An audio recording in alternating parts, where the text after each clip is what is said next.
जय झूलेलाल। अॼु पाण सभई जया ग्यारस जी कथा ॿुधंदासीं। हर हमेशा वांगुरु हीअ कथा शुरू करण खां पोइ पहिरीं पाण श्री गणेश गणपति महाराज जो ध्यानु धरंदासीं। बोलो श्री गणेश गणपति महाराज की जय। वक्रतुंड महाकाय सूर्यकोटि समप्रभ निर्विघ्नं कुरु मे देव सर्वकार्येषु सर्वदा। बोलो श्री गणेश गणपति महाराज की जय।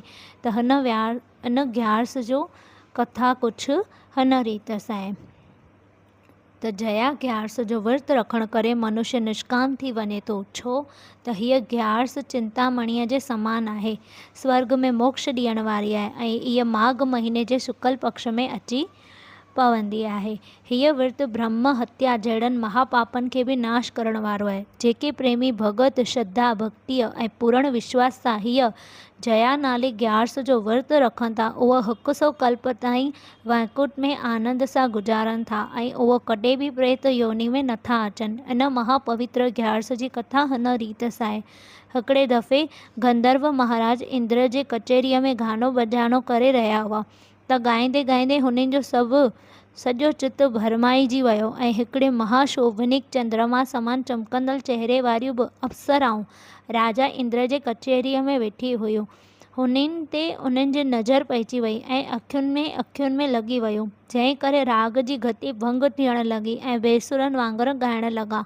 महाराजा इंद्र हीअ ॻाल्हियुनि खे सही न सघियो ऐं हुननि जो अहिड़ो हालत ते क्रोध करे उन्हनि खे श्राप ॾिनई त तव्हां ॿई पिशाच यानी कि चंडाल थी वेंदा ऐं मृत्यु लोक में वञी पंहिंजे कयल कर्मनि जो फल भोॻींदा। इंद्र जे शाप खां दुखी करे उहे ॿई वञी पिशाच थी विया ऐं मृत्यु लोक में अची खूब दान पुण्य करण लॻा। हुननि जी जया ग्यारस जो महापवित्र कंदल ऐं पापनि खां छुटकारो ॾींदड़ विर्त रखई, जंहिं करे हुननि जी पिशाच जोण छुटी वई ऐं अॻे वांगुरु गंधर्व थी विया।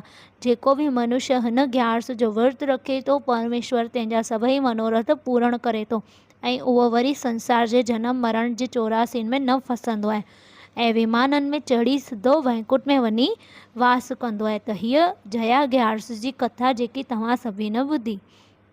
हाणे हर हमेशा वांगुरु पाण श्री लक्ष्मी नारायण भॻवान जो ध्यानु धरंदासीं। तव्हां सभिनी सां निमाणी वेनिती आहे, तव्हां ग्यारस जो कथा ॿुधो, पंहिंजे ॿारनि खे ॿुधायो, पढ़ो, पंहिंजे सनातन धर्म खे ॼाणो ऐं अॻिते पंहिंजे हिंदू धर्म जी रक्षा करण लाइ तव्हां खां जेका बि प्रयास पुॼनि ते तव्हां सभई करो। बोलो श्री ग्यारस माता की जय। आयो लाल सभई चओ झूलेलाल। ओम नमो भगवते वासुदेवाय। हरि ओम नमो भगवते वासुदेवाय। ओम नमो भगवते वासुदेवाय। हरि ओम नमो भगवते वासुदेवाय। ओम नमो भगवते वासुदेवाय। हरि ओम नमो भगवते वासुदेवाय।